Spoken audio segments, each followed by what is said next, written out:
Let me tell you how we got here.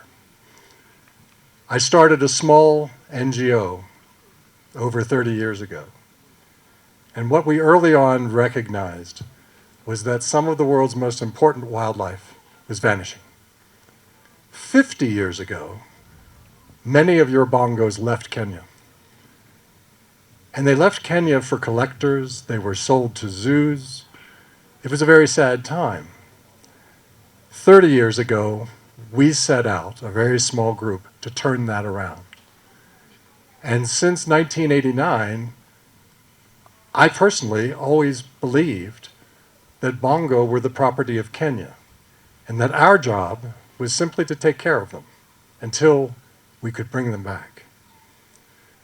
20 years ago, we did that for the first time, and we proved it could be done, again with enormous help, particularly from the United Nations.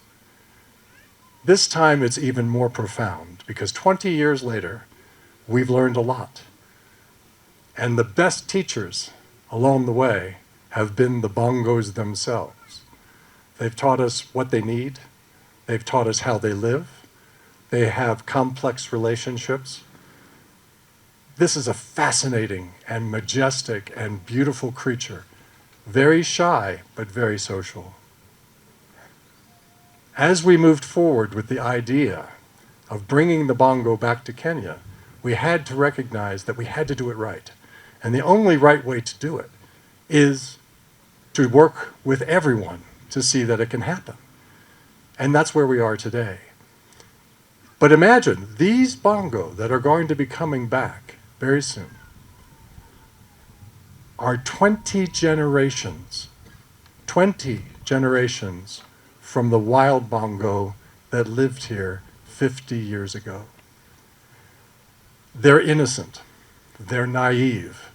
They've never seen Kenya, they've never seen Kenyan soil or the plants or the climate, and the other inhabitants, which include ticks and other bugs and pathogens.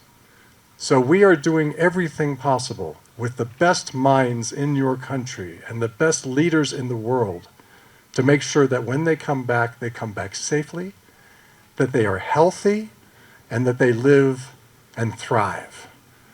And I know this is possible because we see them thriving. Where I live and work every day, 75 bongo live with me. And every day I see them. And every day I care for them. And we truly love them, as you do. This is one of those rare moments in life that reminds us of what is possible with people. We have two agencies that have proved that in this country, even government agencies can ease the conservation work. Kenya Forest Service and Kenya Wildlife Service. We can't thank you more because Kenya Forest Service has given us, as Ndaka said, 250 acres to be here for 28 years. You can never ask for a better landlord than Kenya Forest Service. Let's appreciate them. Wildlife is bestowed in the hands of Kenya Wildlife Service, and Kenya Wildlife Service, from their management, from the board, and even the Director General, has always been ambitiously asking, what can we do more? There are different strategies of managing these species that are endangered and critically endangered. They have also opened door, and that is the reason why Kenya Wildlife Service has given us an importation license that is going to last us up to the 1st of June of this year.